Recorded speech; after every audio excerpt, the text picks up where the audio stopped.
Dito tayo ngayon sa Aqua Joy Station at tayo'y magluluto ngayon. Tayo ngayon ang amo dito.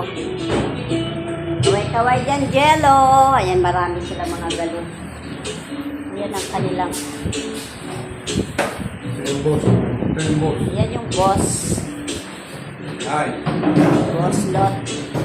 Pero yung nakapangalan, Binisto.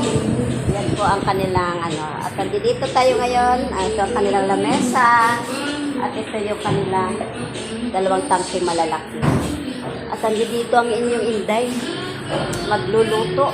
Tayo ngayon ang nakatoka sa pagluluto dahil yung aming boss wala. May pinuntahang importante lang. Ayan, magluluto na tayo ng sinulakong manok.